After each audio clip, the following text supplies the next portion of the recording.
There's a greater agenda, and if they want a CBDC, they will have a CBDC. Inflation is astronomical. They're still printing money. They're doing it very quietly. It's titled meme coins. You're not tricking anyone. You know, you're not convincing anyone that like this is the next Bitcoin. It says what it is on the tin. I don't read comments. If you're making money and they're not, then they're really mad. They know what your triggers are. What do you find different about this bull market? The launch team wishes you good luck and Godspeed.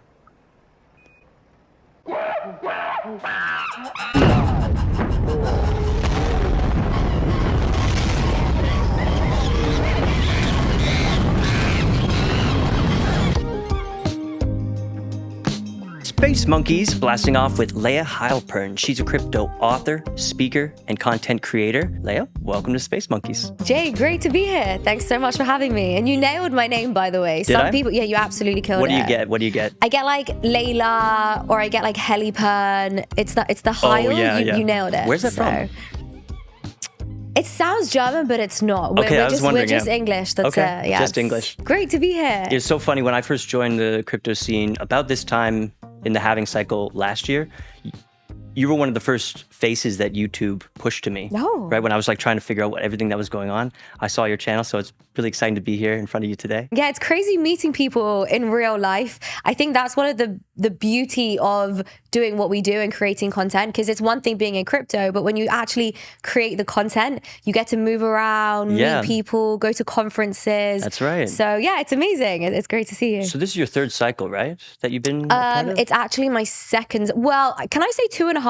Yeah, you can. Can I? Because I came in the bear market of 2017. Interesting. So I came in as soon as Bitcoin crashed. Oh, wow. And I entered at $3,000. Good for you. Well, I'm not saying I necessarily bought at 3K. I'm just saying. But you arrived on the scene? I arrived on the scene when Bitcoin was at 3K. Cool, nice. In 2017. So yeah, I saw it climb from 3K to 5K. I remember we had that rally up to 15. Everyone was like, is the bull back? No, it's not. You know, so I feel like I've really, experienced a lot, seen a lot. I can see a lot of the similarities between the previous bear market and this bear market, previous bull market and this bull market. So yeah. What do you find different about this bull market? Well, I mean, there's a lot that's similar, but the biggest difference is the Bitcoin ETF. That's the biggest difference, because what it's done is it's brought everything much sooner.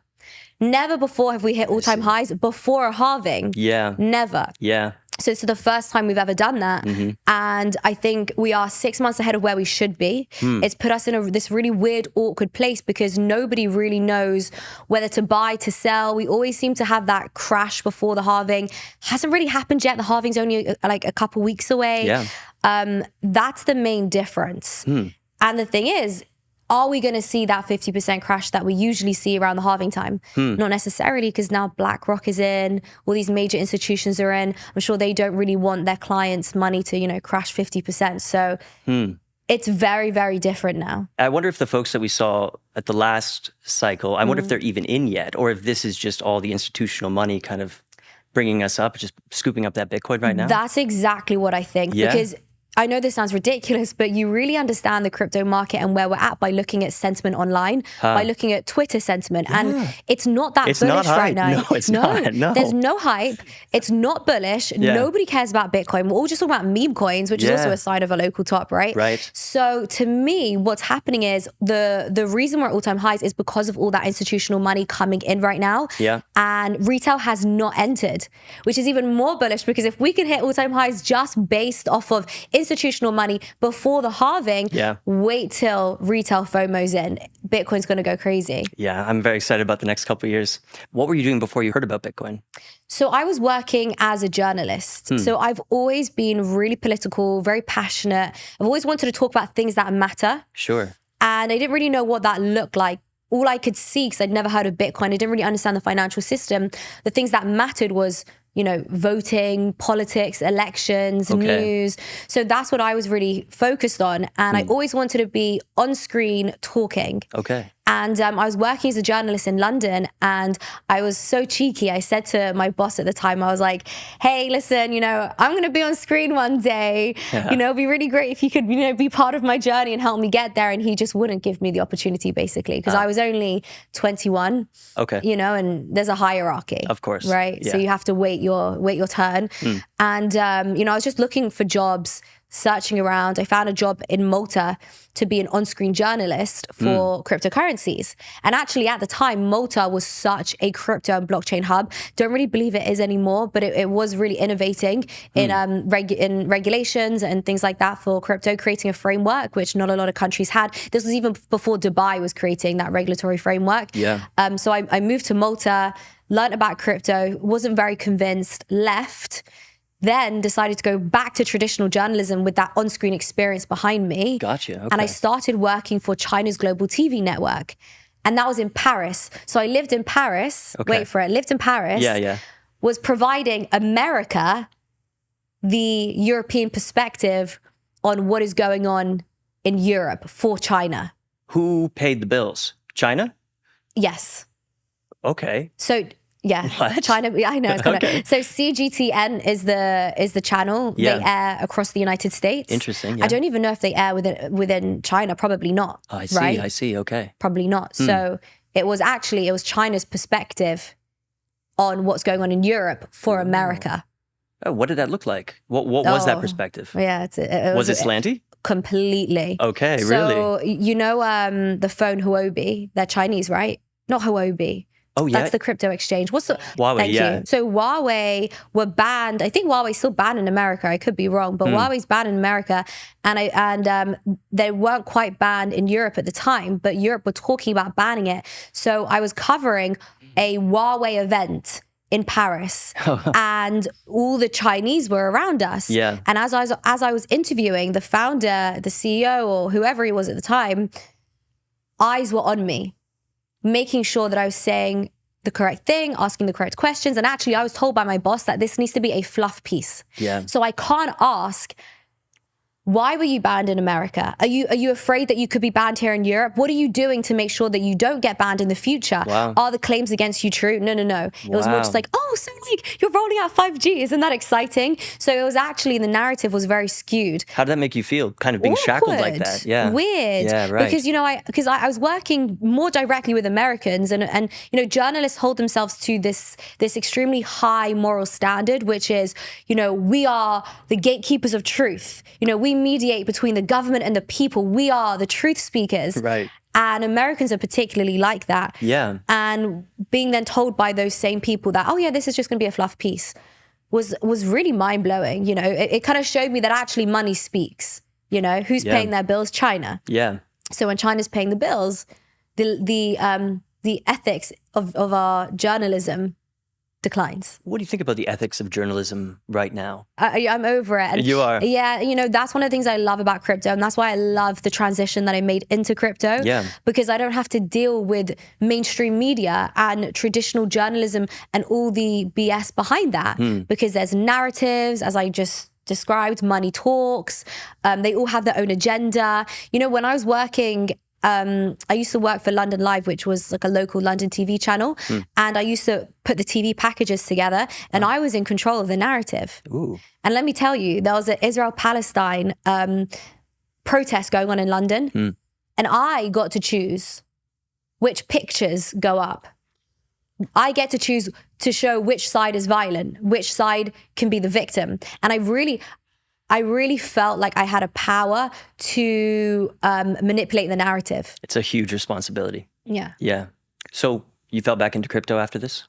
Yeah. How? Oh, it's kind of crazy. I was covering a story in Paris about the migrant crisis. Oh, yeah. And I told this story yesterday, actually. Okay. And I had the tents behind me, the homeless behind me, the drugs behind me. Okay. And, I'm there with the mic and I'm like, I'm here in North Paris. And my boss actually said to me, Layah, you're doing the story with a little bit of a smile. Don't do that. Oh. And it was at that point that I realized I'm not suited for this. Oh, yeah, right. Because I'm too excited and I want to talk about positive things and innovation and how we're changing the world and making a difference. I don't want to really, talk about the homeless and the wars. No. And it's not my personality. Sure. And so actually somebody who'd been following my work previously when I was doing crypto reached out to me and said, Layah, why don't you come make videos for us? And I was like, okay. As a presenter? Right. Yeah, okay. Yeah, and journalist, I'd source my own guests and ask my own questions and do my own research. Incredible. And write my own scripts. Yeah. And from that moment onwards, it just snowballed. And when something's right for you, it just works. Do you remember any of the thinkers or any books or anything you read on Bitcoin that really influenced you at the beginning there? The Bitcoin Standard, Oh my God. obviously. Yeah. I learned a lot from Andreas Antonopoulos. Yeah, I learned a nice. lot about the Lightning Network from him. I learned a lot about, the whole ESG narrative and how actually Bitcoin can be environmentally friendly. Other than that, I'm not like a huge reader. I'm more of like a YouTuber. I'll watch all the content, watch all the videos. And also I'm in a privileged position because I get to interview the experts. Yeah, exactly. Right? So even when I was working in Malta and I didn't really know anything, I interviewed Roger Ver. So, I'm speaking with him.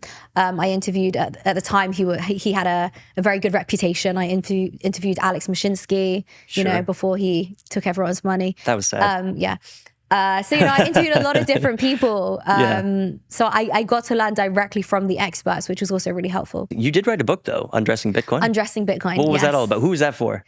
It was for the person who is overwhelmed by how much information there is currently out there. Yeah. I think, if you want to know about Bitcoin and you're going to have the patience to sit down and read the Bitcoin Standard, you need to already have some level of interest. Yeah.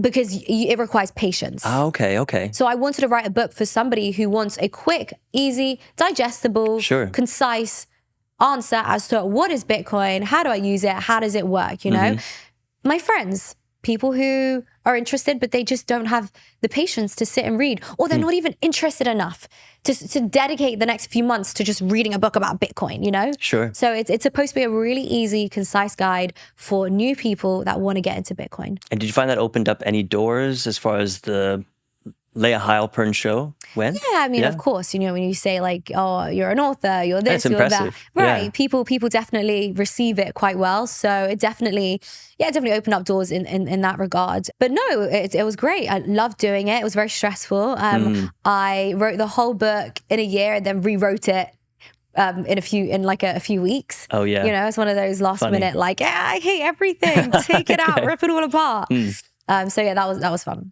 The narrative around Bitcoin has been changing a lot.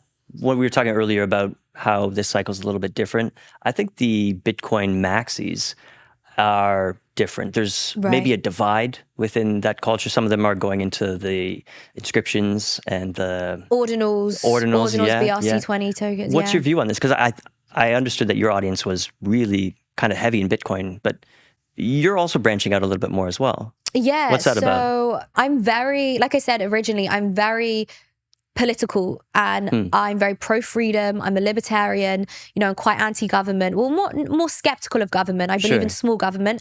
And naturally, that does align a lot with Bitcoiners. That's the philosophy behind Bitcoin. However, it doesn't necessarily make me a Bitcoin maxi. And so, although I think Bitcoin is the best money we've ever seen, I'm somewhat a bit bored now. I'm more interested in all the innovation happening on all the other chains. Sure. And yes, there's innovation happening on Bitcoin, but they seem to just be arguing amongst themselves.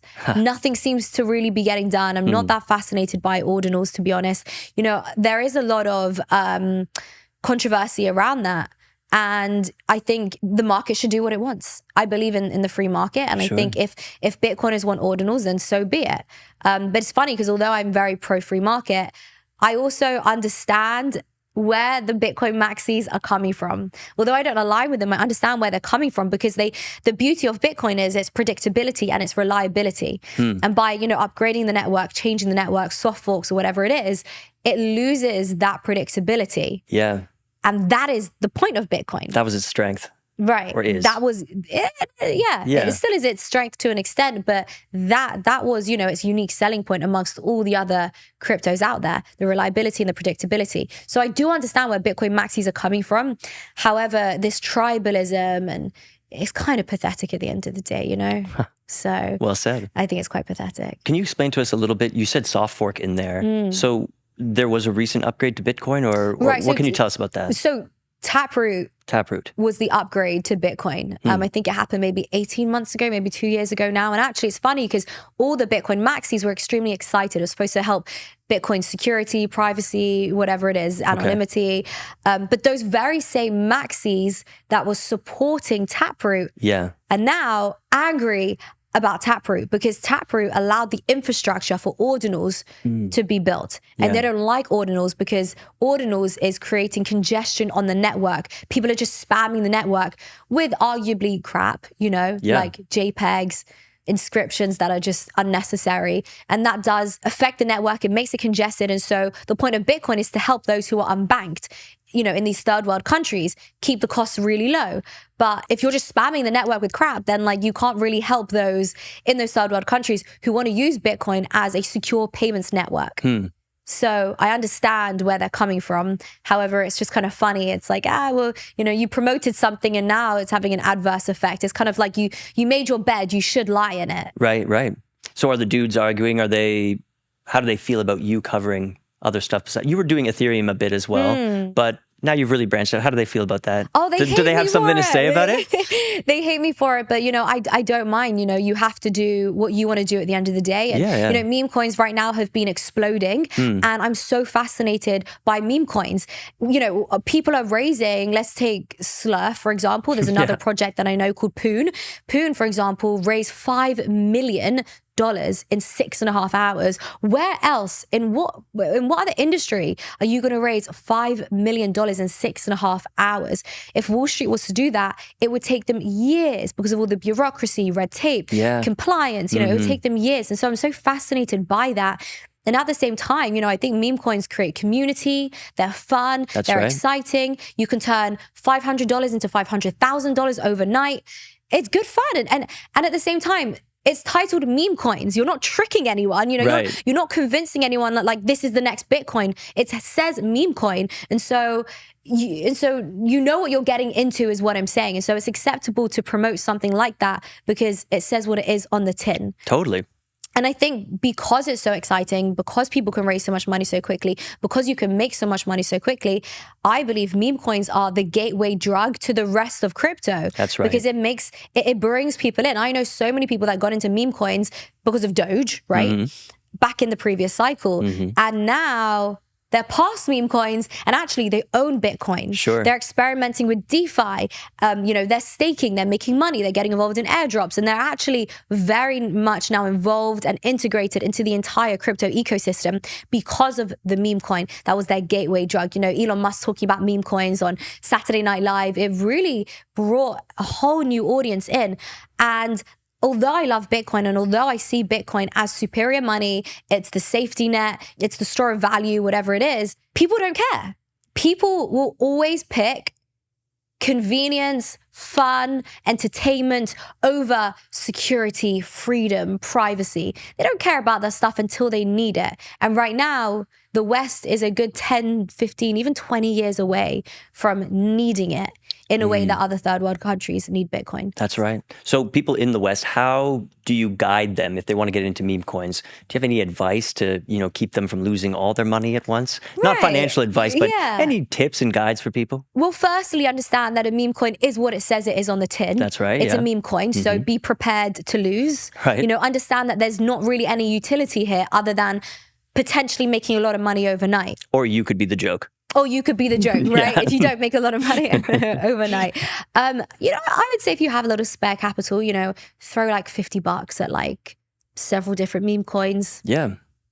Hopefully one will moon. You come away with a few hundred. Sure. And we'll see. That's my advice, It's a great way to learn. And it also challenges networks as well when they have thousands of people suddenly coming in, causing congestion. You find all these UX problems that maybe we didn't see before. Right. It's kind of a good opportunity on all sides. Yeah. Let's talk about Solana as an example. Let's do it. Yeah. Amazing. So Solana had all these meme coins blowing up, right? Yeah. I tried to send to Solana, just 2 Sol, right? Yeah. It'd been stuck for 2 weeks because the network was so congested. And actually, I looked at my wallet today and I just said to Gideon, I was like, oh, look, my Solana's back in my wallet. Okay. It was stuck. Yeah. That's not very good. So like you said, not only are meme coins a lot of fun for the user, but it's also a really good opportunity to test the network and see, is the network actually ready for mass adoption? Because ultimately, that's the goal here, right? Is to create an alternative system that we can all trade peer-to-peer on, and we can build a better future on. DeFi, dApps, whatever it is. And Solana's just not ready. Is it back up? Was it like 30% of transactions going through or something? I actually don't know, to be honest. It's been up, it's been down. 30% of transaction could still be off. But like I said, my 2 sols stuck for 2 weeks. Wow, brutal. Yeah. What are you looking at? What do you like trading on right now? What platforms are you enjoying? It's a good question. I'm interested in Base right now. Yeah, Base is interesting, Base is interesting just because, it's Coinbase's, it's backed by BlackRock. I don't really like the fact that it is so centralized. Obviously, I'm really pro decentralization. Yeah. But ultimately, I'm keen to see where the attention flows. I'm fascinated by that. Of course. And that is right now where all the attention is flowing. Why do you think that is? Because, so Brett was a meme coin that did really well on Base. And a lot of people say that Brian Armstrong was behind that, pushing a lot of liquidity into that. I don't know. It's backed by BlackRock, so naturally it's going to do well. Because it's centralized and it's part of Coinbase, and Coinbase is highly regulated, but all these unregulated activities are happening on it. So I don't really know what's going to happen there. Are the regulators going to come down hard on Base? Is this like a petri dish for regulators to see what we can get up to? I don't know. No, it's a good point. And I was thinking about that the other day. I'm like, I'm here like trading meme coins and people are raising like millions on Base. Centralized platform that's highly regulated. No, you're completely right. And it's fascinating. I'm not really sure. I don't know what the future of Base is in that sense, It could be a petri dish. I think that's a good way to look at it. I think it could be like a guinea pig, an opportunity for regulators to inspect and watch and see. What's really weird about Base though, and this would be useful for everyone watching. So I use the Base bridge. Oh yeah, okay. I wouldn't recommend it. Okay. I just Base bridge from... To go from layer 1 ETH to Base layer 2. Okay, what's it like? It's terrible. So getting from layer 1 what's ETH... New? I know, it's really bad. Check this out. So get from layer 1 ETH to Base ETH, you can do that instantly, no problem. Okay. But to get back from Base ETH down to layer 1 ETH, it takes 7 days. Oh my God. It takes 7 days. Okay. But for me, it's taking 2 weeks. Okay. Is Base culture good? Are guys having a good time? Yeah. It's really good. I think it's just meme culture in general. Yeah. We did a Spaces on Twitter. I keep calling it Twitter. It's X. Yeah, whatever. We did a Spaces on X the other day, and we did a big one with the Base community, but we also did it with the Sol community, and it was just fun. It wasn't like there was any rivalry, and the Sol community respected the Base community, and ultimately, like, the technology is so new and it's constantly innovating, and we're all just trying to figure out what works best for us. Yeah. So, if one person's launching a meme coin on Base and another one's doing it on Sol, let's have a conversation. How's your experience on Sol? How's your experience on Base? Like, let's learn and develop and grow together. Yeah. And that's really fun, and I'm really enjoying that. There's no tribalism like you find with Bitcoin maximalism. We all know what we're getting into. We all know it's a laugh. We all know it's a joke. We all know we can lose money. And that's what I think is actually driving this innovation forward. When times aren't so good, we just came through the bear market here. How do you handle it on Twitter, on X? What do you do to there's a lot of angry people during the bear market, right? And they can be extremely nasty. How do you deal with that? Well, they can even be nasty in a bull market too. Oh, sure. Because if you're making money and they're not, then they're really mad. I don't read comments. Okay. I don't read comments. Never. Sometimes I'll just like quickly scroll through the first few. Are you ever looking for a fight and you go in? No, okay. I'm tired of it. Like I don't read comments because people will purposely say things to trigger you. Yes. And they know what your triggers are. Yeah. If you're a man, they know where to hit you. If you're a woman, they know where to hit you. If you're old, if you're young, they know where to hit you. Yeah. And social media is this attention economy. And all people want to do is get the top like. So if I post something, they'll write any rubbish just to get more attention and to get the like. So I just don't read it, to be honest. Okay, gotcha, yeah. And I just put out as much positivity as possible. I like to tell people what I'm doing, what I'm working on. I think keeping people motivated as well during a bear market is really important. Going back to basics is important. Talking more about Bitcoin, talking more about Ethereum, talking more about the underlying infrastructure and where we're going is really important. But right now, you know, there's a lot more to talk about because everything's blowing up and people are building and things like that. You know, one friendly rivalry that kind of rocketed you last cycle was your one with Peter Schiff there, right? Oh, yeah. I think you had fun with that. Yeah, And definitely. That put you on, I don't know if that put you on TV, but that was a focus of some segments on TV a little bit there. Yeah. You were on TV a lot last cycle, weren't you? Yeah, I was on media? Fox a lot. Yeah, I was on Fox, Fox Business, Fox News. I did ABC. MSNBC? I did MSNBC. Yeah. I did BBC. I did GB News, which is big in the UK. I did LBC, which is big in the UK. I might have done Sky News, which is big in the UK. Oh, yeah. I was kind of on all of them, to be honest. Wild, yeah. It's funny. I did ABC, ABC News. This is funny. I did ABC News and they showed me the questions before. Like they give you a generic overview of the questions. Yeah. Just because, you know, they're not here to trick you. Yeah. And one of the questions they asked me was, why do you think Black people are less likely to make money in crypto or something like that? It was like so random. Oh my God. And so so they sent me like, let's say like a list of like 5 questions. They were all, I was like, yeah, that's great. And then they just had this random like, you know, racism question. Yeah. And so I just replied to them just saying, not really sure about that one. I'd rather you not ask me that. Like, yeah. I don't talk about race on my Twitter, so I don't know why they. How do you even know that fact is true? Yeah, it's just like a random fact. Now comment on it. ABC says it's true, so it's true. Right. So I did tell them in advance, like I wouldn't be asking that question. Yeah. Anyway, I went on the news. They asked me the first question, nailed it. Second question, nailed it. Yeah. Then they come in with this racism question in relation to crypto. Yeah. Even though I told them in advance that I wouldn't be answering that, but they still asked me it. And so I was kind of thrown off, and I sort of said, "Oh, I'm not sure what that has to do with crypto, and I don't really know anything about that." Yeah, good for you. And then the presenter was just kind of paused. It was kind of awkward for a moment, and then we moved on. Anyway, I haven't been asked back on ABC since I didn't bite. You didn't play the game. I didn't play the go. racism game, so I wasn't asked back on ABC after that. Darn it. But it's okay. Fox have me back. So cool. But no, the interview that I did with Peter Schiff, that definitely blew up. And you know, I think the timing as well was really good for that because he was arguing that Bitcoin is useless. Yeah. Whereas gold is very useful. Everything, right? Gold is everything. And it was funny because that was at the time where the war with Ukraine really kicked off. Oh, yeah. And people were fleeing Ukraine. Mm-hmm. And it just created this obvious use case for Bitcoin versus gold. Because you can't flee a war zone with your gold bullion bars. Yeah. But you can flee a war zone with the keys in your head. Mm-hmm. And so I think the timing of that interview was fantastic because it really illustrated how Bitcoin is so much more superior to gold. Beautiful. But you like being on TV?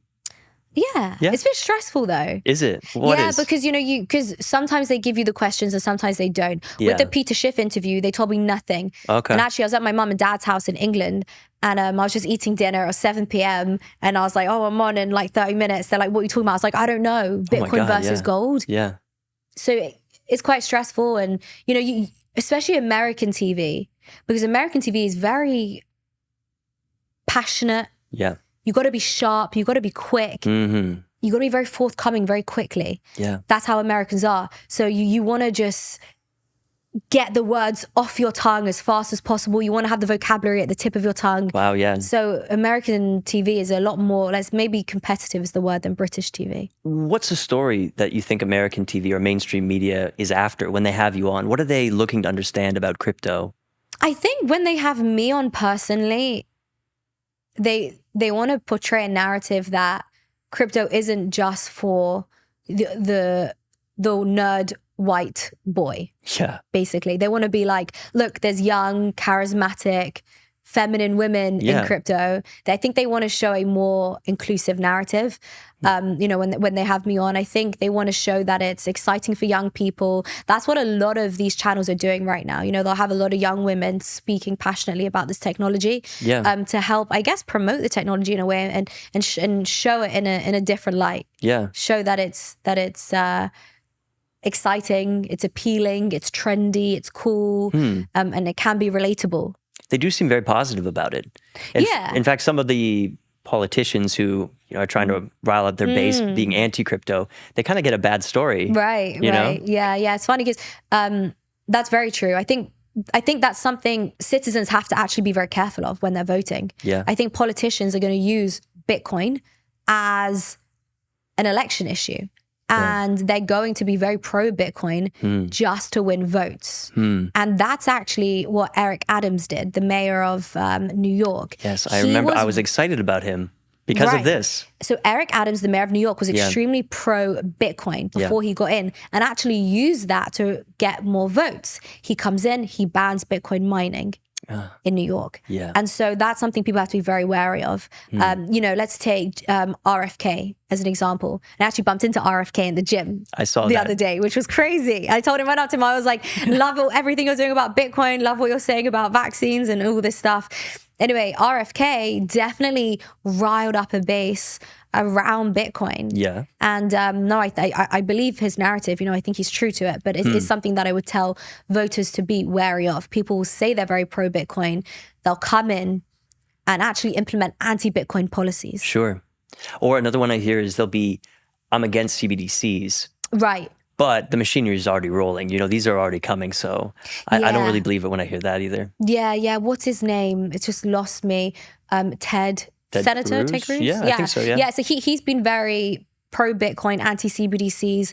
But the reality is, what can you do? You know, if you know anything about how the world works, the legislation that's implemented goes way beyond the senators, the congressmen. Exactly. Even the president. Yeah, exactly. There's a greater agenda, and if they want a CBDC, they will have a CBDC. Absolutely. In fact, we're already seeing it being rolled out. I think over 90% of world banks are all working on CBDCs. Yeah. You know, we have FedNow in the US, which is basically a CBDC.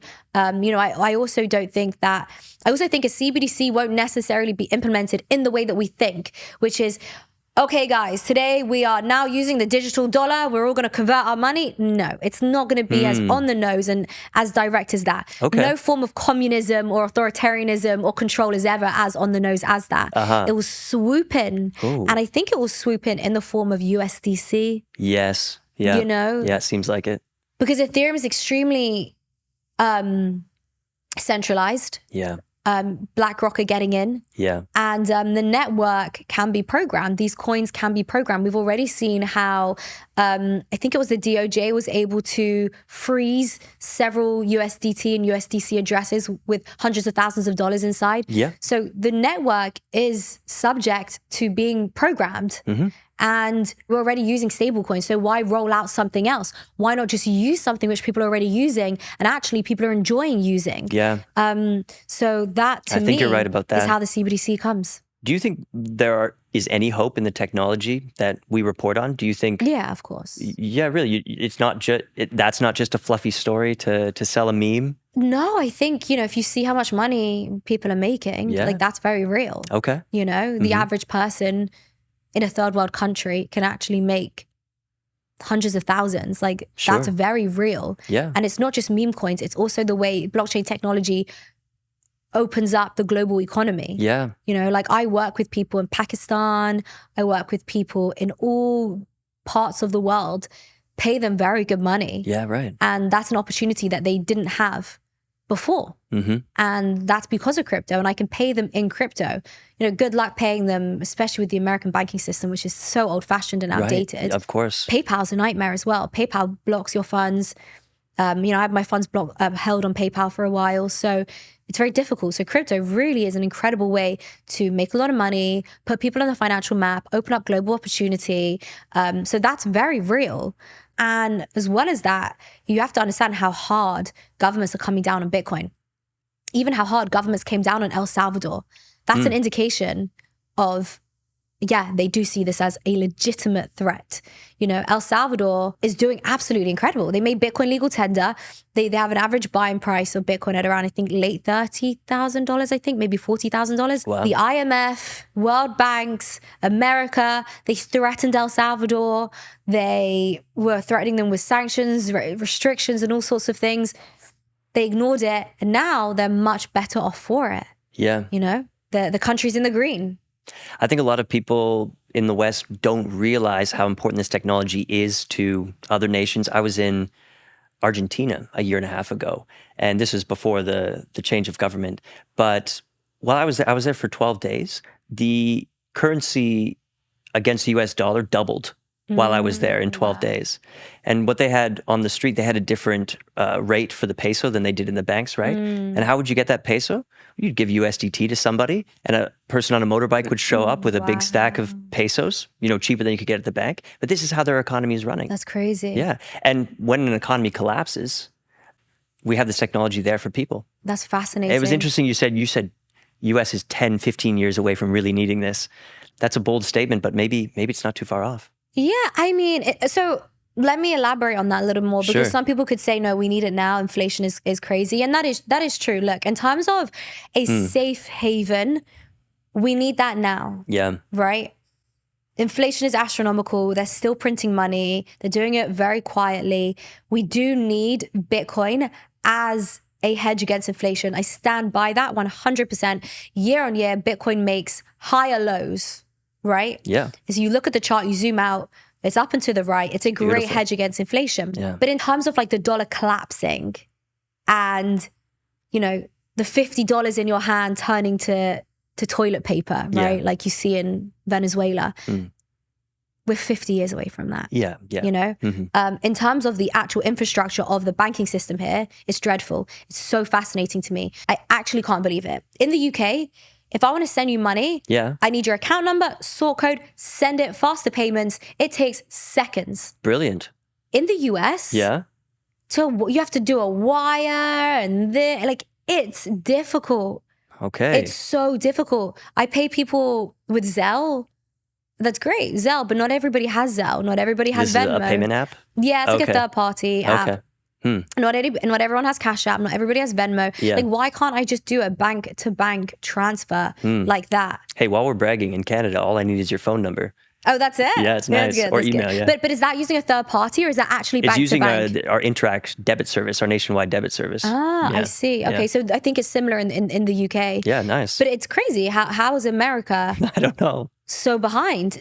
So far ahead, but so behind, right? Yeah. America leads in everything. I know. In technology, everything we use, Facebook, Twitter, Instagram, it was all built here in the US. Exactly. Came out of California. And yet their banking system is behind. It makes me think they do it on purpose. Oh, maybe they do. Nice point. Destruction by design. Well done. Look, I want to ask you, you said, you want to start a family, build a family in Florida. This is a dream of yours. It's a wonderful dream. What do you think your role in the crypto space is over the next few years? Continuing the same. You know, I think the beauty of crypto is it's decentralized, so you can do it from anywhere in the world. There's no one time zone. It's a global time zone, so you could do it any time of night, any time of day. And I'm not really here to make money. Yeah. I think once you've been here like a few cycles, you're good. I'm not really here to make money. I'm here because I'm fascinated. I'm enjoying it. I like the technology, and so for me, I'm just having fun. It's like it becomes a hobby. So why would you stop your hobby in spite of other things going on in your life? Right, brilliant. So no, I love it, and it's great. I'm like a nerd at heart, so I'm not going anywhere. That's good. Bitcoin price prediction for the top of this market? $240,000. You are a good sport for answering that. Thanks a lot. We really appreciated having you on the Space Monkeys podcast. You're a guest unlike who we usually have, so exciting to have you here. And thanks for sharing all your wisdom and your perspective, and for doing a great job educating people and bringing more people into the space. For me, it's been a pleasure. Love the back and forth. Great questions. And I'm excited for the bull run, and we'll see how everything goes.